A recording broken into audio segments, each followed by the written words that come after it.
Michael Jackson, the dance history started in high school. I went to a private high school where for physical education, you had options. An older gentleman that was there scouting picks me out of the crowd and offers me a job, like a freaking movie. By the end of the workshop, my brain was splattered all over the walls. The things that I learned, it was insane. Welcome to Inspired by Success, the podcast where I deep dive into the mindset of successful entrepreneurs, CEOs, and thought leaders. Get ready to be inspired and gain valuable insights to unlock your true potential. Transform your financial future with this episode sponsored by KE Financial Services. Can you imagine transitioning from dancing alongside superstars like Michael Jackson and Prince to becoming a relationship coach? That's the fascinating journey of our guest today, Andre Paradis. After a successful career in the entertainment industry, Andre discovered his true passion in helping men and women understand each other better and build strong, long-lasting relationships. With a unique blend of humor and wisdom, he shares insights on overcoming the challenges couples face and fostering deeper connections. Join us as we dive into the secrets of effective communication, explore the dynamics between men and women, and discover how to create the healthy, fulfilling relationships we all desire. I'm super excited today to welcome to the show Andre Paradis. Well, hello there, Linda. Good to be here. You've had such an amazing journey. So tell us about your story and how you got to where you are today, coming from dancing, besides like Michael Jackson for one, to working as a relationship coach. And we were just speaking a bit before the show. It's just the why. It seems like you have a great why of what you do. So tell us about your story.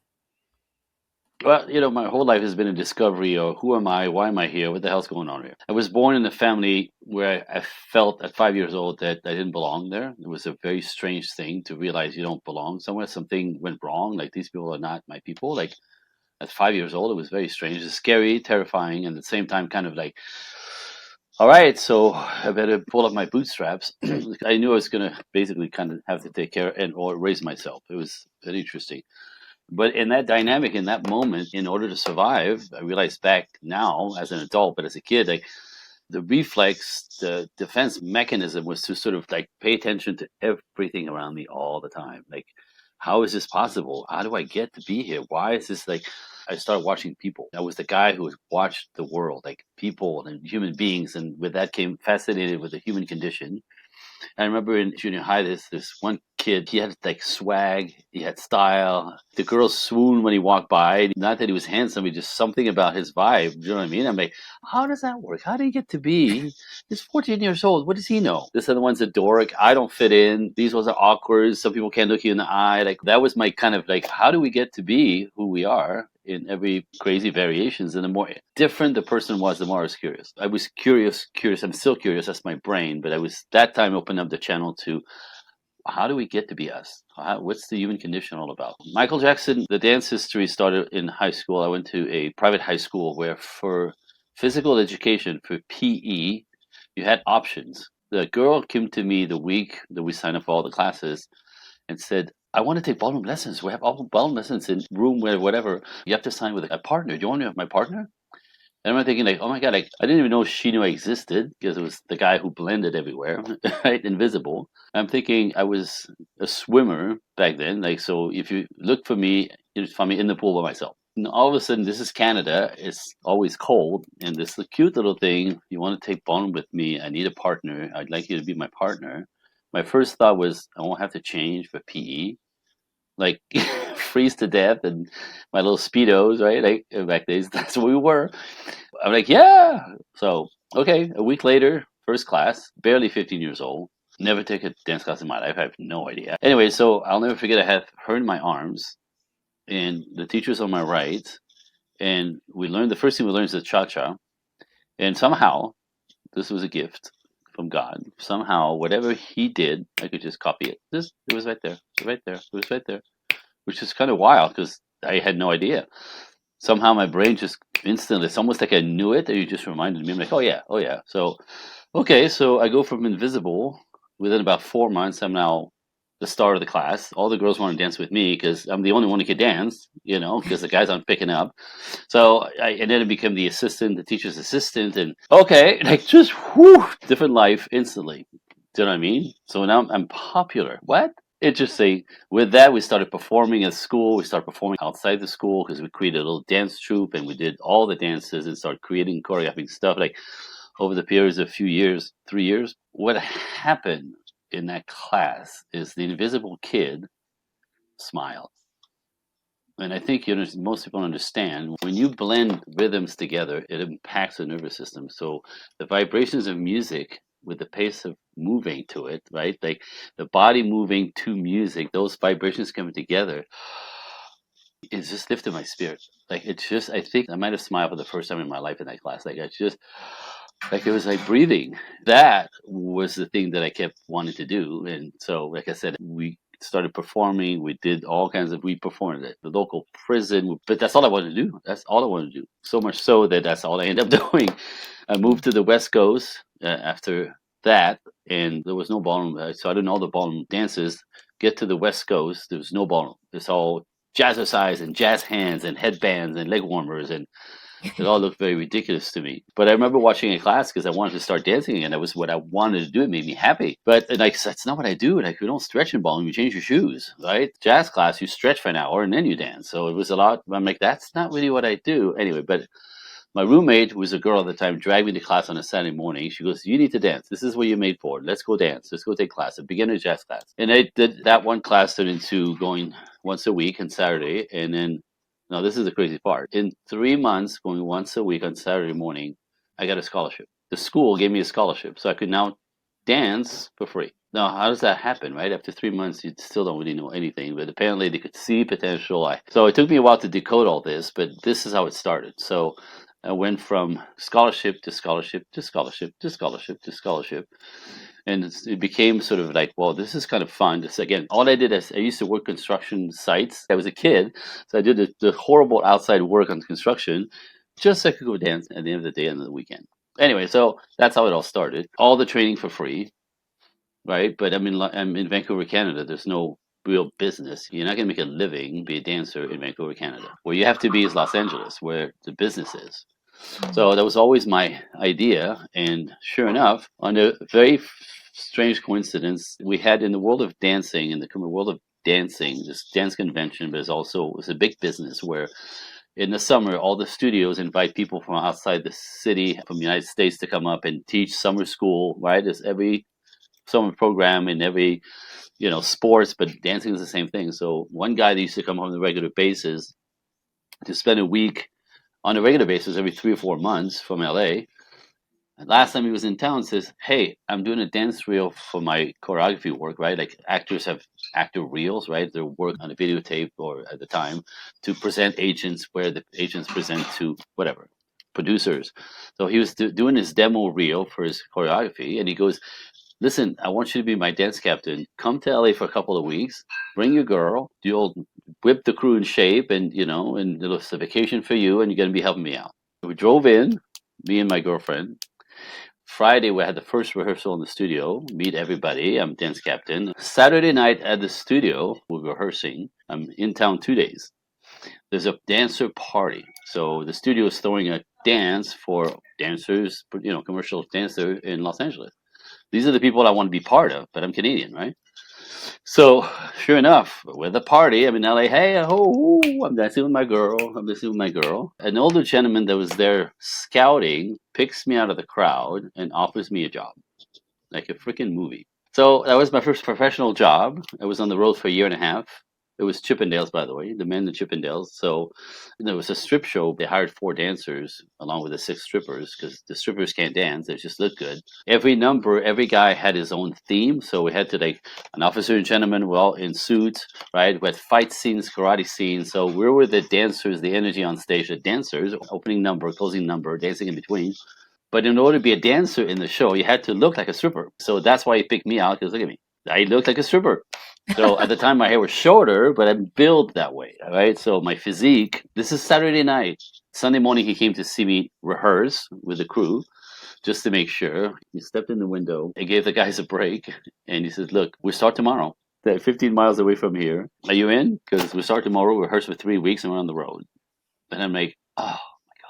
Talked to my girlfriend, and she's like, "Dude, you got to do it. This is a story," and so on. So that was my first job. Was on the road for a year and a half, saved all the money because they paid for everything. It was totally fun. But eventually, like I said, I'm not a stripper, so it was just a temporary setup. I felt like I was slipping away, right? Dancers have to keep training, right? Like we're athletes. We got to stay in shape, but also the timing and blah, blah. I left the road, I settled.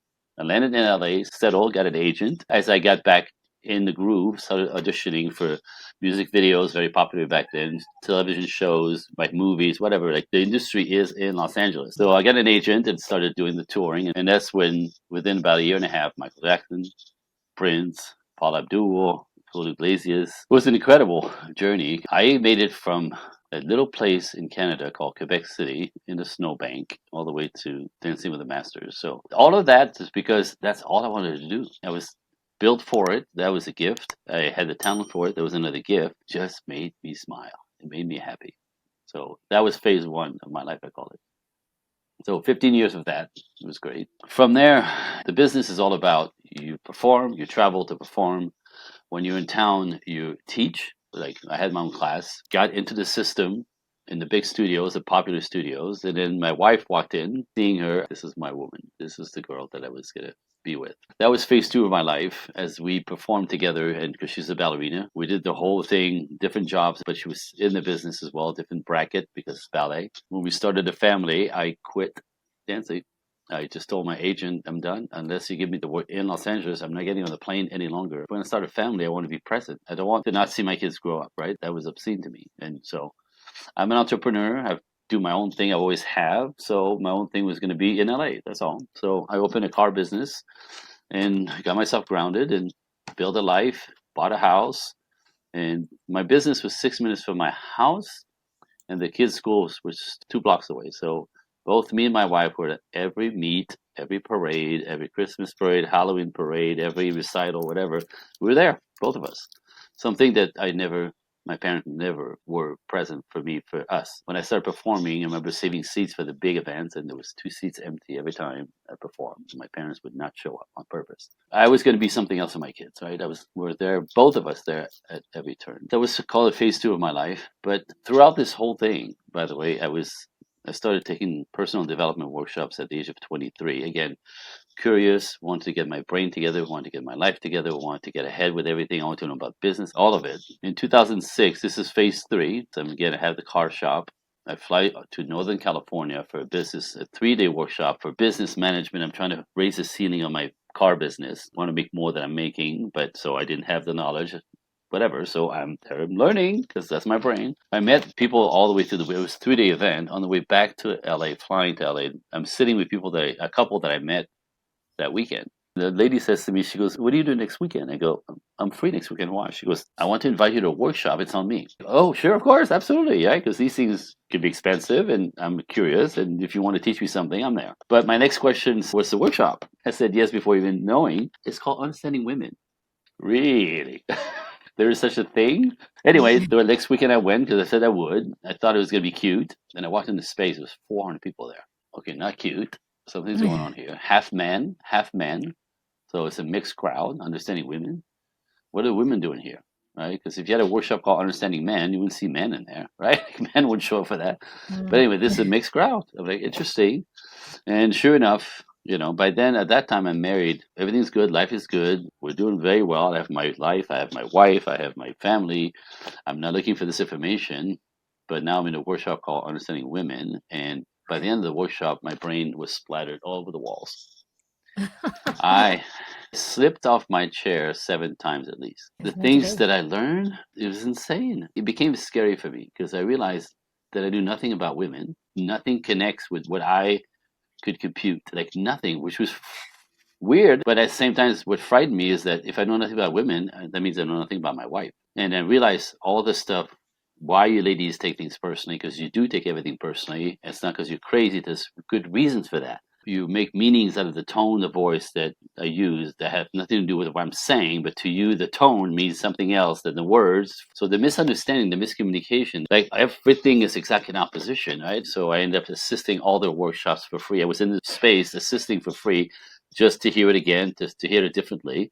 I wanted it. I became a workshop leader for that company because I'm a teacher, right? So it's a very easy leap, and I was really excited about it, what I was learning, really passionate about it, and wanted to grab onto it. I really want to own it. And that's how this whole thing started with relationship coaching. I ended up training with 4 other masters. So together I have 5 like master relationship people in psychology, anthropology, Mars and Venus, Dr. John Gray, right? He's all about the chemistry of our bodies that makes us behave, and like all that knowledge, like 5 masters on which shoulder I stand on. So now I could sit here and tell you without any arrogance that I think what I have is untouchable because there's so much knowledge in the whole the realm of. That's how it started. 2006, that was that workshop. 2009, I started my company. I was doing both for a while, almost killed me because they both kept growing. And eventually I had to sell the car business to do this full time. And one after the other, people would come at me. And so now it's not a hobby. This is how I would pay for my mortgage and my cars. This is like a full time and changing people's lives and helping them decode this madness, because it's really confusing out there right now. It's very, very, very confusing. And women are hurt and men are confused and men are stepping back and women are angry because nobody's stepping in, right? And so it's a disaster. In an age where we think this should be easier because we kind of decoded everything and evened out the playing field, it should be easier. It should work better. And there's very good reason why it doesn't work. That's a great story. The reason why I'm fascinated about relationships is I've always said that because if you want to have like a successful business, I think you definitely need to work on your relationships, especially with your partner. And your partner is crucial in supporting you and helping you become the man you are or the woman you are today. So that's why I love learning about relationships. Yep. And I know that, in today's society, we've got all like social media, we've got AI, there's just so much different choices as well. And we get confused by the messages that we get. That is the Equality, problem. one thing. Yeah, exactly. Like you That mentioned is the before. problem. There's masculine energy, feminine energy. And also I've read a book recently, it's called Attachment Styles. The attachment styles of anxious, secure, and avoidant attachment style. Avoidant, but Yeah. there's a 4th one. They call it disorganized. There's 4 styles. Yeah. Wow. The disorganized, the Okay. people who do both anxious and avoidant back and forth, depending of. So anxious, Yeah. avoidant, secure, disorganized, they go back and forth. Come here, come here, come here, come here, come here. Wait, what do you want? So they run away, they pull you in, they pull you out, they go hot and cold. So that's a 4th style that we discovered. It's That wasn't fascinating. in the book. Yeah, that was definitely, Yeah, I wish yeah. yeah. So I want to unpack that. But one question I wanted to ask is what's the number one reason why men and women fail in relationships? Oh my God, it's the biggest question because there's so many layers. In essence, what's happening out there right now, the cultural, call it tidal wave, is we actually convince both men and women for a man to be valuable and a good guy and accepted by a woman, he needs to be sweet, sensitive, kind, vulnerable, open, right? And I'm like, no, that's your girlfriend. And I understand that would be a lot easier, seemingly. Women, you know this. When a guy is sweet and sensitive and kind and, the nice guy, you don't like him Mm. because a nice guy cannot make you feel safe, right? They're too passive. They let you lead. They'd rather you take charge and tell them, what to do, or pick the restaurant and pick the day and pick the time we see each other, right? But they think they're being polite. But women hate those guys. So you don't want sweet, sensitive, talkative. That's a girl. Some of those guys are raised that way and they act and talk like girls, and you don't like them. So that's not it. But people think like this is a new normal, right? You have to be a nice guy. No, it's not. No. I'm not saying you have to be a douchebag. There's a level of masculinity that is appropriate that women feel safe with.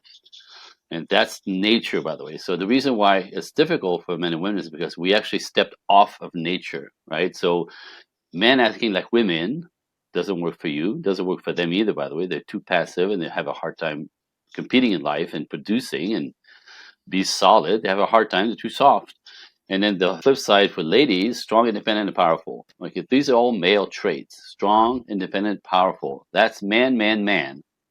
So now ladies are supposed to be strong, independent, and powerful to be of value. They have to produce money, career, compete in the world, push, fight, get on top, right? That kills women in the end. Women are not wired to fight like this long term. You could do it in your 20s and 30s, but you don't have the testosterone to keep up that pace of life. We have the jet fuel called testosterone to compete the entire lives. And actually, competing for us is fun. Competing for us is tantalizing. Competing for us makes us sharper, quicker, right? For you, it just wipes you out. Every one of my clients, 35 years old and plus, and they're tired, they're exhausted, they're overwhelmed. They don't have the energy to like do their hair. They look like they've completely given up because they're exhausted. And then what Mm. happens is when you live like a man, your femininity fades away, and nature has it that men that you want, men that you like, men who provide, protect, cherish, give, support, help women naturally, masculine men don't like masculine women. So you show up with your balls out and you think you're cool because society said that, right? Go girl, show them what you're made of. That's manly. That's balls out. You go on a date with your balls in his face. The guy who's masculine would go, "Oh, honey, please." Right? That's what I'm saying. So much so that it's actually energetically, right? It's an energy to being a masculine woman. It's an energy to be a feminine man. And masculine men will smell you coming. So when you're a masculine woman, you're invisible to men because there's no feminine energy there. They don't want to be around you. They don't want to say hi to you. They don't acknowledge you. They walk around you. That's how we do, right? So men are in their heads. Women are supposed to be in their body and presence and invitation, right, to magnetize together. But if he's a dude and you're a dude, there's no magnet. You disappear. And then you feel abandoned and let go and with a man because all you do is attract the sweet ones, the boys, I call them, who don't want to take care of you, don't have any money, are unstable emotionally and financially, right? They like so proud of you for to get this extra job. Another master when he's on the couch spooning the dog, smoking a joint, driving your car. You understand? They flip the script. So the tragedy of all this is that energetically, if you are a masculine woman because you're raised to be not vulnerable to man and you have to be a boss babe to feel safe, well, that's an illusion of safety. The man that you want will actually be irritated by you and push away from you. They don't want masculine women. They want soft, warm, inviting, radiant women. So back to nature. Masculinity wants femininity. But we raise women to be masculine, and we tell men they should be more feminine, and we shame them out of being masculine. This is why it's a disaster. Mm. This is Yeah. what it is. It never stops, and it's all over the place. It's a tidal wave culturally that's everywhere, and people are actually buying into it. Like it's okay, that it's good, right? Go girl, he's got to meet Yeah. you up here because if he's not, dump him. Well, you know what? So what's happening right now is 80% of women are attracted to only the 20% of men that are in that bracket. So the 80% of men are completely like out of the game, and Mm. 80% of women chasing 20% of men. Guess what's happening? Women aren't having relationships either, right? Yeah. The 20% are playing with all the women. Nobody's getting married. Nobody's committing. They're just having fun because these 20% guys who have the money, the swag, the height, right, everything that you want, every chick is Take it. after him. So he has Mm. no reason to settle, right? Like he's a kid in the candy store. So everything's gone to hell. The formula is not working. Yeah, that's totally true. And with media and whatnot, there's not that many masculine men around because they put it down as a bad thing. Yeah, they're Yeah. shamed out So, of it. The numbers are not as bad as you think. So in my world, there's three types of men. In my world means in my research and study, and we decoded there's three different types of men. If you're not aware of the energy you put out, you'll get cut up with the opposition, right? So there's men, there's guys, and there's boys. Men are men, they're traditional, they make money, they know who they are, they conquer their fear, they build their character, they have confidence, they build businesses, they build kingdoms, and they put their arms around all of it, protects all of it. These men are the one who want wives and children and build family, a huge network around themselves. Those are men. But these guys are not feminine. And those guys are a little bit hard to connect emotionally with because they're men. They're badasses, right? So they're no nonsense. They're all logical. They don't want to talk about their feelings. They don't understand why you talk about feelings. It's ridiculous to them. They don't want to hear about your day. They don't want to tell you about theirs, right? They're difficult to connect with emotionally. A woman wants to connect emotionally. Now, there's a way to do this with them because these are the good guys who want to make you happy. So how do you approach them and use what I call Manglish? Men have a language of their own, believe it or not. So if you know how to negotiate with him for him to adjust his behavior and connect with you in a way that you feel safe and connected, there's a way to do this. You just don't know. You have to learn. There's a Manglish, a respectable language to approach men who are masculine, who are hard to connect with. There's a way to bring them down to their heads and bring them present, and they'll do anything you want if you know how to ask. if you know how to do it. So it's magical language. So these are men. The guys who are everywhere in our culture because they've been shamed out of being masculine. So they're still, the guys have jobs, they have cars, but they have little jobs, they have 3 roommates, they have a little crappy car, right? They're masculine enough to do life. They're not living in mom's basement like the boys. They're masculine enough, except they've been shamed out of being masculine with women. So they put all of the relationship energy on you. Well, they say stuff like, "So where do you want to go? Do I see you Thursday night? And so where do you want to go? And where do you want to eat? You want to pick a movie?" Like they refuse to step in and make plans and make you feel like a girl. So they keep putting it on you, throwing you in your masculine. They think they're being polite. They've been raised shamed out of being, you don't want to lean on no girl. Don't be that guy. Don't be toxic. So they go like this. So the good news is these guys are very easily rehabilitated because they're masculine at their core. They've just been shamed. Anyway, so that's guys, number 2. Right? And the third one is the boys. And the boys are the mama's boys, the little cute one who have swag and they're very seductive. They're very good at getting you out of your clothes. They'll tell you everything you want to hear. They'll appeal to all your teenage fantasies and they'll talk to you and connect with you. And problems with these guys is they're seductive. All they want to do is have fun. They don't want to commit to you. They don't want to take care of you. They don't want to pay for you. They don't want to have your children or take care of that. They don't want any responsibility. As much as natural men provide, protect, give, cherish, these guys, instead of providing, protecting, they take from women. They're takers. They'll take your time. They'll take your advice. They'll take your sex. They'll take your money.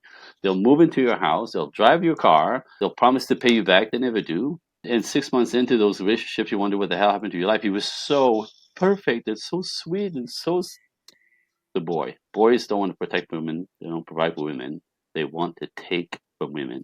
So if you're a masculine woman energetically stuck in that shit because the way you were raised, whether your mother said, you can't trust them, so you better like get independent, that's fine, but this is what it produces.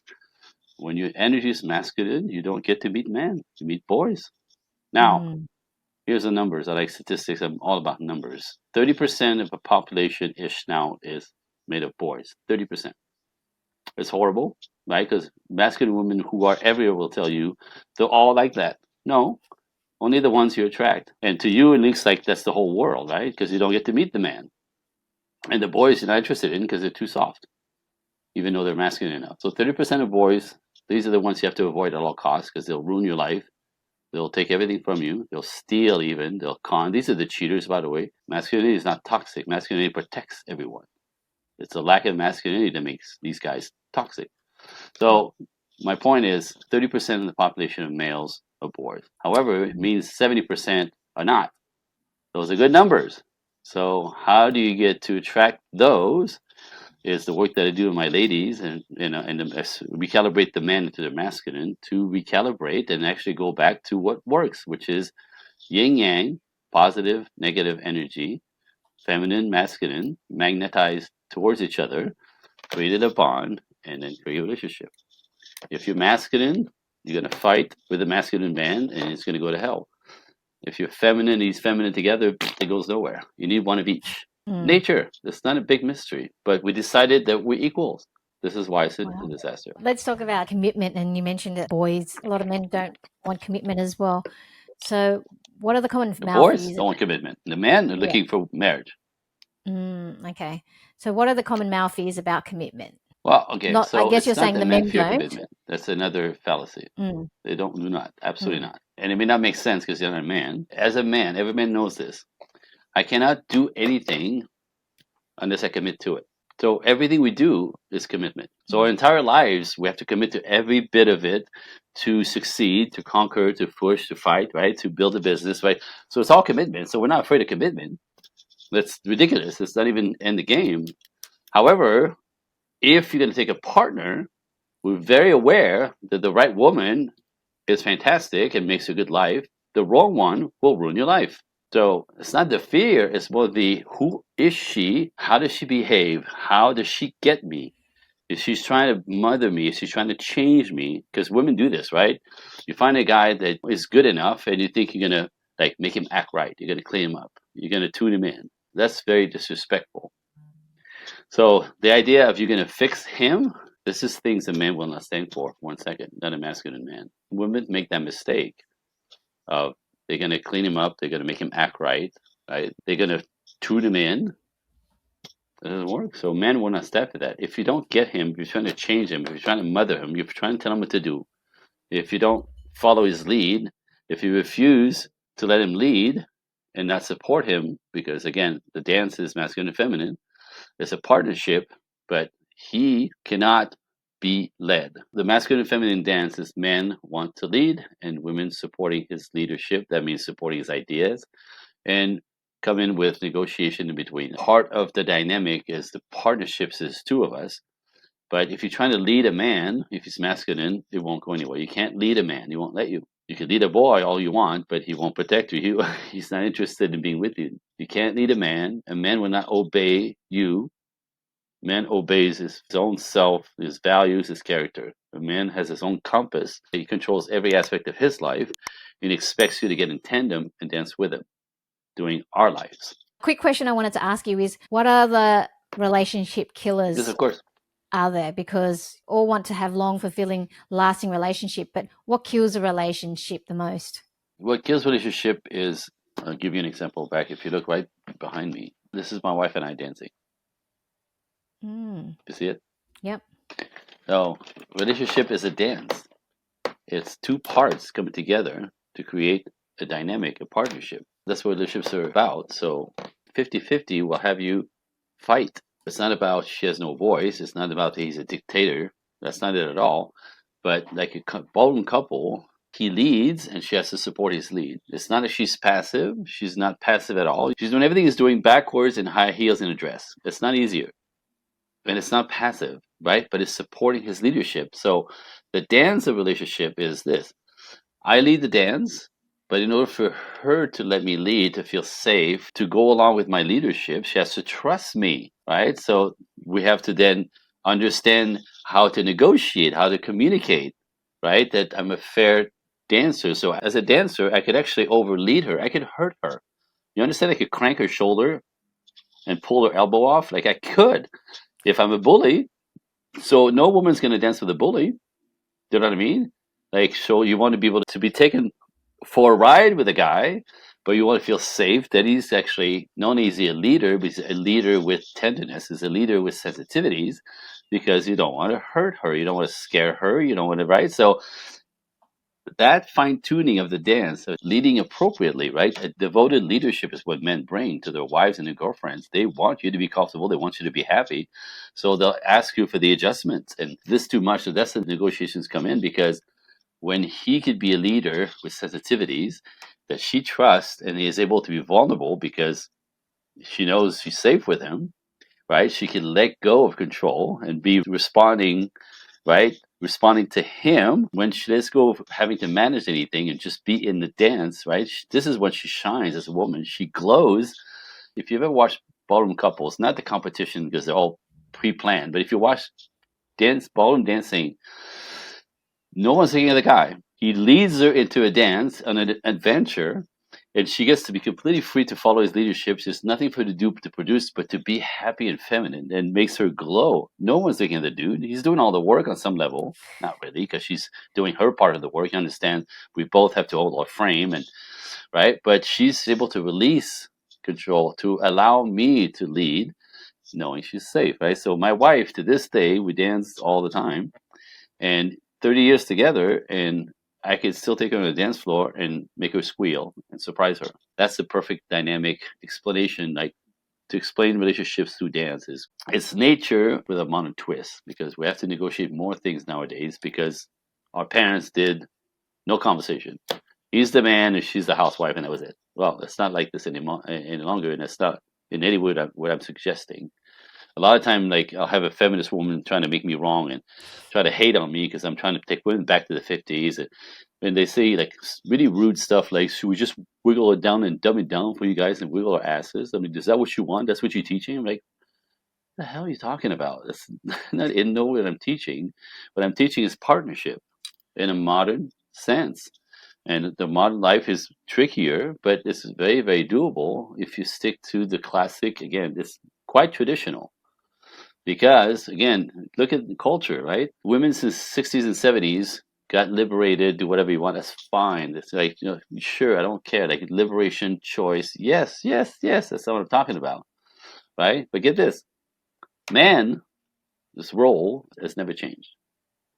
Man is still expected to provide, protect, make something of themselves, be of service somewhere in the world, right? Build something, be someone. That's how, by the way, men build their self respect, by building the character and fighting for something, building something, right? That's how they become men, that they have influence or are capable. That's women find that very sexy, by the way. So that's a traditional male. So women want male to be traditional, to pay for them, provide, protect, cherish, give, right? So make something of themselves so she can respect them. But now our culture is teaching women they refuse or they don't want to be traditional women. I don't understand why men reject them.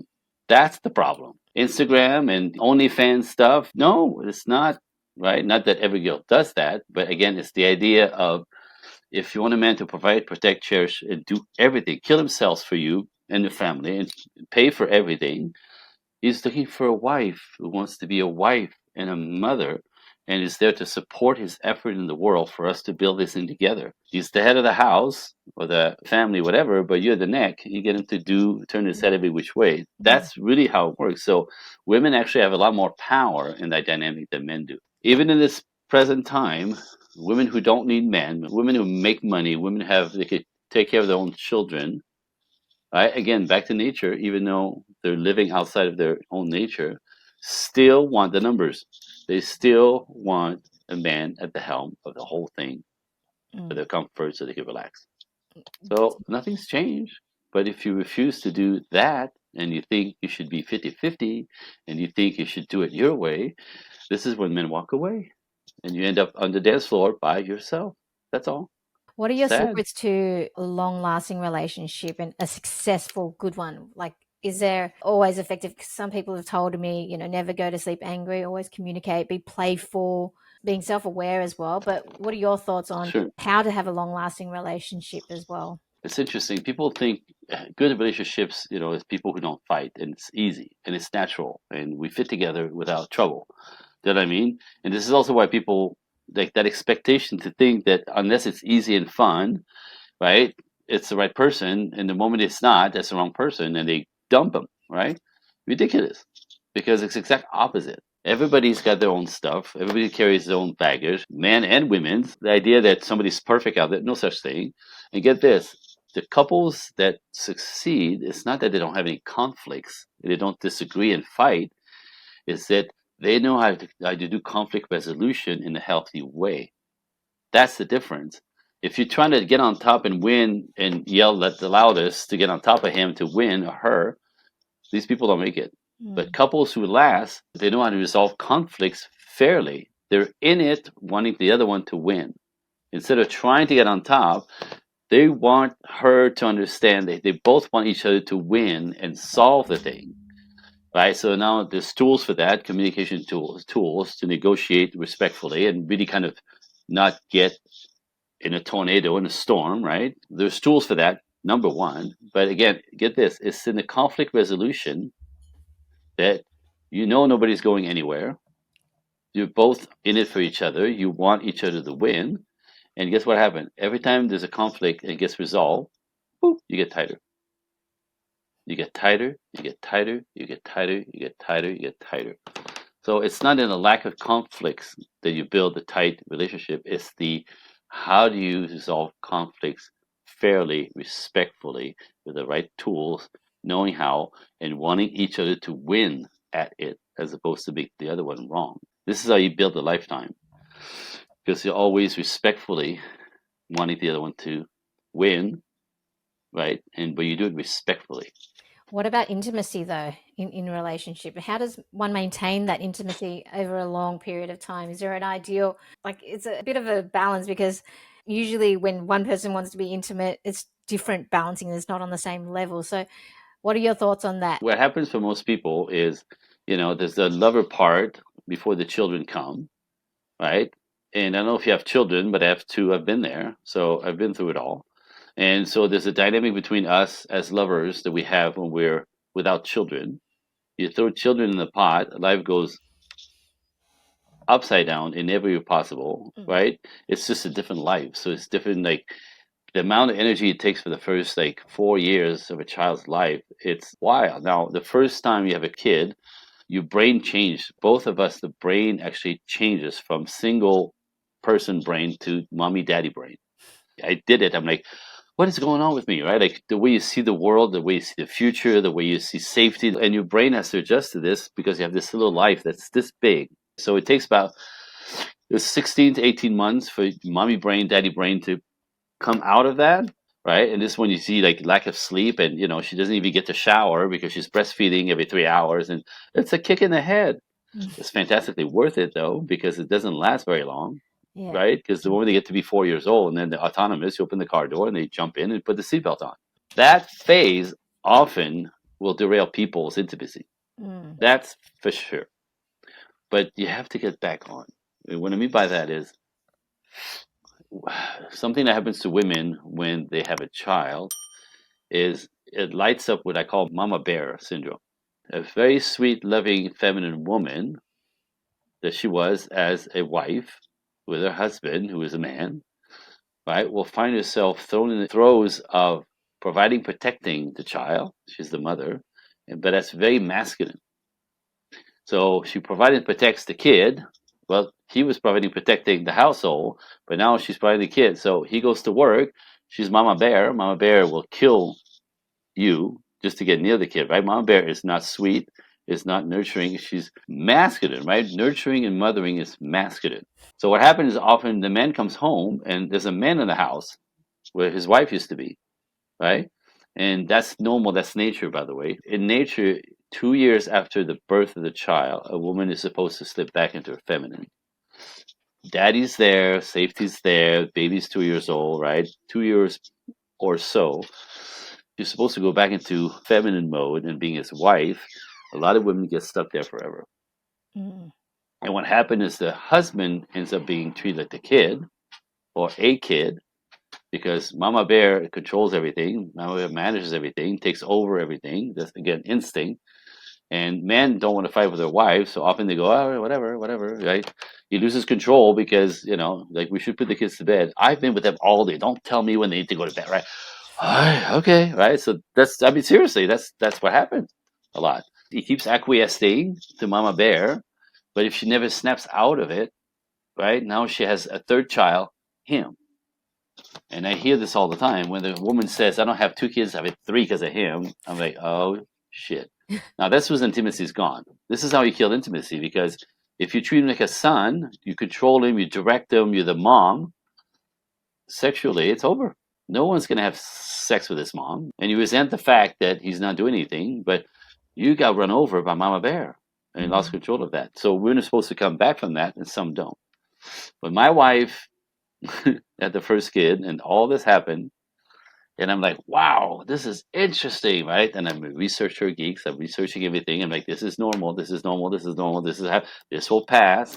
2 years or so, like, intimacy is difficult. She's exhausted. She's not interested. Okay, whatever. So I'm a grown man. I'm cool. I'll support her. It's difficult. I'm cool. I'm not gonna. So I pick up the slack and pick up the slack and pick up the slack. But 2 years into this, at one point I had this thing, like we started drifting apart because the kid is more important than I am. And like I said, I understand as a father in the beginning, but eventually we have to survive this. And I can't be pushed out all the anyway. So when the conversation and I said, we're doing good, everything's stabilized, kids healthy, right? I want my wife back. I've been patient, I understand, I'm cool. This was a kick in the head, but he sleeps through the night now. He's goes to preschool, like let's return back a normal kind of pace. I want my wife back. And if I hadn't said that, she might have get stuck in mama bear room. And as you go on, right, the kids grow up and then your life comes back together. You have to continue. This is so important because life is difficult and we're all busy and we're all tired. So when you become complacent with your woman or with your man, this is how it goes to hell. You have to keep the fire going. You have to keep connecting. It's very simple. So statistics, you have to spend a minimum of 90 minutes a week alone together. I call that a date. Mm. Date your wife. Don't stop dating your wife. So 90 minutes a week is nothing. It's one afternoon. It's dinner. It's lunch. No kids, no distraction, right? Get a sitter, get your mother to cover, whatever. When a woman feels disconnected, she feels taken for granted. She feels he doesn't care. And often us guys forget, right? So we can't be complacent on either side to keep the fire going. Yeah. Period. And again, 90 minutes a week. Big freaking deal. But people Very don't do it. They wonder why it flat lines, right? So Wow. Yeah, that's very simple, but very powerful too. it's I've so found, simple. guys, if you found this interesting, please hit the like and subscribe button. It does help the channel. Also, if you're listening on the podcast, please hit the follow button. Finally, where can people find you? This has been a very interesting conversation. So, I've gotten Thank you. into where can And people there's a find lot you? more. I have a gift for your listeners, if you don't mind. Sure. Is that cool? Yeah, I yeah, actually yeah. have two. Yeah. It's two different things. So I do a lot of podcasts because actually my mission in life is to spread hope and understanding that relationships are possible. If we made it too complicated, we bought into the wrong beliefs. And again, if we have to dismantle that a little bit, the thing is actually quite simple. It's doable, right? So my job is to bring hope that you can have a relationship, you can be happy, you can build families, right? Regardless of what culture is telling you, and right. So it has to be recalibrated a little bit. That's the work that I do with my clients. But the big mission for me is I want to teach this to the masses, which means this is the reason why I do podcasts, 2 or 3 podcasts a week. I want to spread the waves. This is fixable. This is teachable. This is so easy to learn. No one is teaching you this, right? Like spreading the waves where the work goes wide and big. That's my God mission. It's not a business. It's really changing the pace of the culture and teaching what works. That's the calling. So, podcast, thank you for helping me spreading the waves and the hope for both men and women. This is quite doable if you know how to do it. And it's quite specific. Anyway, but doing podcasts, I notice there's 2 different types of listeners, 2 different types of people listen to podcasts. There are people who are looking for information, like I don't know how to do this. I don't like they're looking for information. They're not desperate. They're not stuck. They're just looking for information. So if you're a listener who's looking for information, and what I said here somewhere tickled you a little bit, I have a gift for you. So I'm going to send you directly to my email. My personal email is Andre Coaching, the number 1 at Gmail. Andre Coaching1 at gmail.com. Email me, and in the subject box, just write Irresistible Book, and I will send you for free. I sell on my website, but I'll send it for free for listeners. It's called The 5 Feminine Qualities High Value Men Find Absolutely Irresistible. Ooh, I want This that is my book. work with men, and men telling you, through me, what they find irresistible about women.